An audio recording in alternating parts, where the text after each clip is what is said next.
किसी नगर में एक सेठ और सेठानी रहते थे।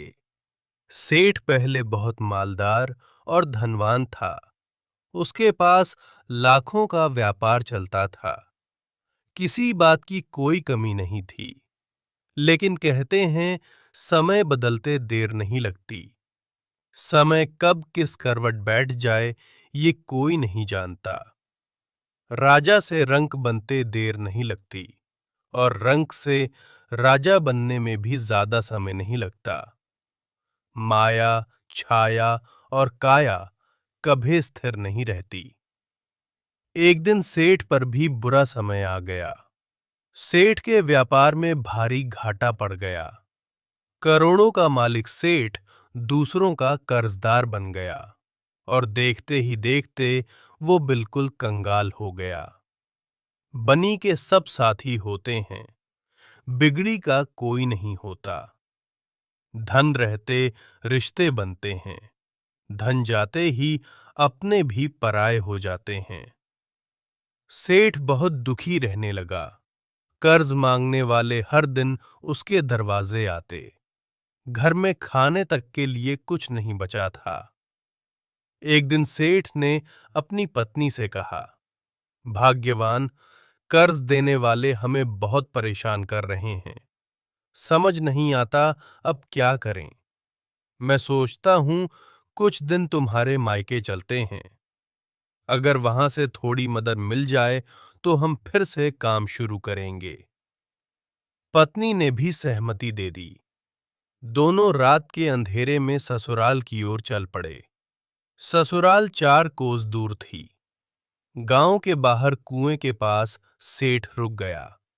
उसने पत्नी से कहा, पहले तुम घर जाओ।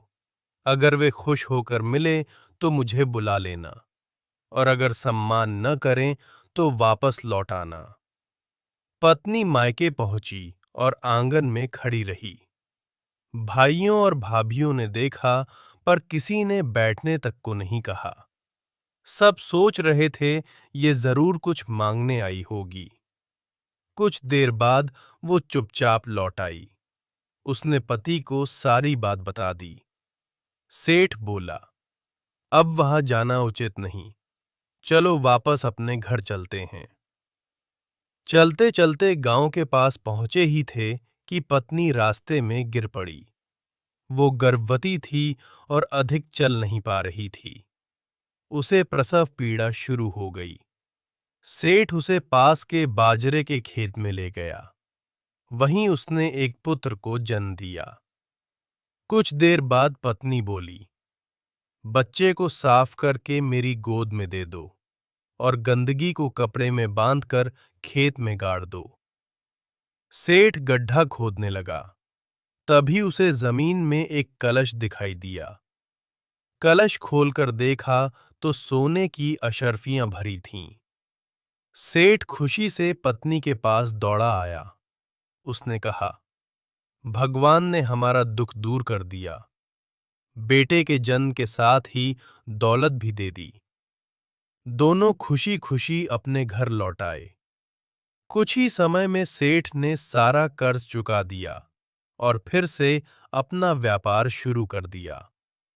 सेठ फिर धनवान बन गया। पड़ोसियों को ये बात हजम नहीं हुई। एक पड़ोसन ने मीठी बातें करके रहस्य जान लिया। भोली सेठानी ने सारी बात बता दी।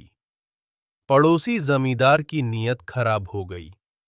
वो राजा के दरबार पहुंचा और दावा किया, धन मेरे खेत में मिला है, इसलिए वो मेरा है। राजा ने सेठ को बुलाया और पूरी बात सुनी। सोच विचार के बाद राजा ने फैसला सुनाया, धन सेठ को मिला है, इसलिए अधिकार भी उसी का है।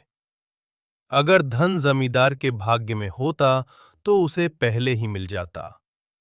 फिर राजा बोला, तुम्हारे दादा इस सेठ के घर बालक बनकर जन्मे हैं, इसलिए धन भी उन्हीं को मिला है। बाकी बचा धन बालक के नाम रहेगा, और जमींदार हर महीने 5 रुपए देगा अपने दादा के पालन के लिए। राजा का फैसला सुनकर जमींदार स्तब्ध रह गया। उसे अपनी लालच पर बहुत पछतावा हुआ। इसलिए कहते हैं, पराये धन पर कभी बुरी नजर मत रखो। धन्यवाद।